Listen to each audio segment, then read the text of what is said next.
to Mohammed Shehada, who joins us from Copenhagen.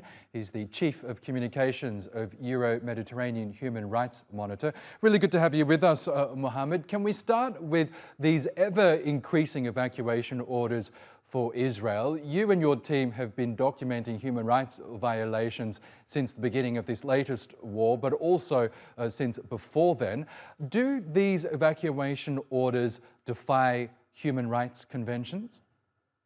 Yes, absolutely. Well, these evacuation orders are just mere pretext for Israel to slaughter wholesale communities. So basically, what Israel does is to tell an entire area, an entire town and village that you have to leave everything and move immediately.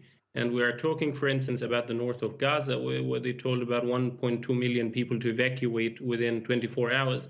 Once Israel issued that declaration, it considers everything in that area a legitimate target.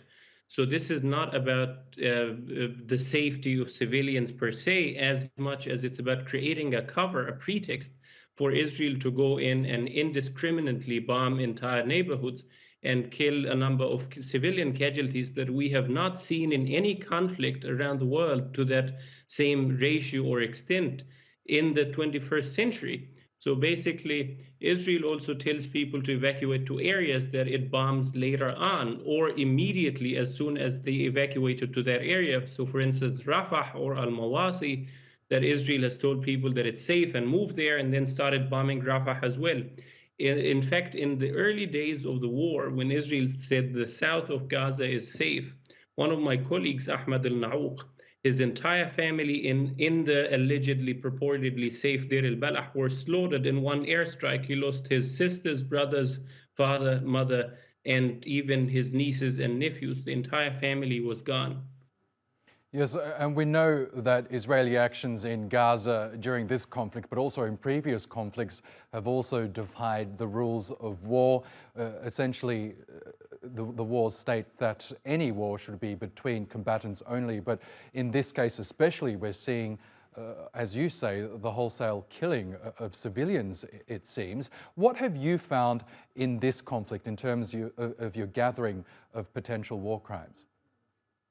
We found basically an example of, I can say, almost every single war crime that's recorded under the mandate of the International Criminal Court. So for instance, field executions were one of the main and most atrocious incidents that we've documented, where Israeli soldiers would go into a building and then move from door to door.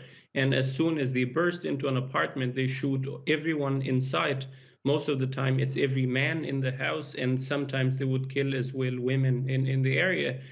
We documented incidents where the IDF was shooting people as they were fleeing in compliance with IDF orders to the south. But something even equally disturbing was the mutilation and kidnapping of bodies in Gaza, where the IDF would go into hospitals or mass graveyards and dig bodies up, or even IDF vehicles, tanks and bulldozers would literally run over people and run over dead bodies. There's also an issue of the Syria Yemen military base that Israel is holding an unknown number of Palestinians in there, kidnapped as detainees without legal counsel, charge, trial, or access to the Red Cross. Some Israelis call that military base a concentration camp. That's Israeli sources, because basically their people are tied, blindfolded, and beaten up daily, subjected to inhumane treatment and torture and negligence, deprivation of medical treatment. They are forced to sit down, not to talk to each other.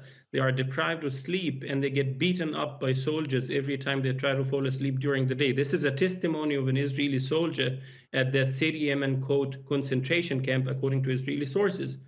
So the level of atrocity that we're seeing there as well bespeaks only of another systematic crime against humanity.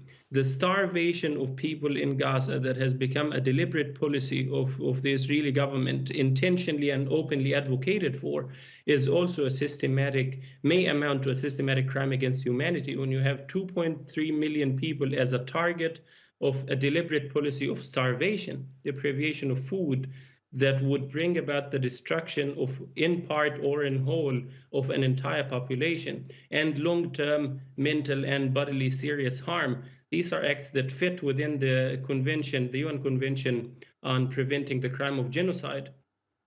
And I can go on and on and on spontaneously and improvisingly out of the top of my head about the amount of crimes, war crimes and crimes against humanity that Israel's actions can amount to in Gaza.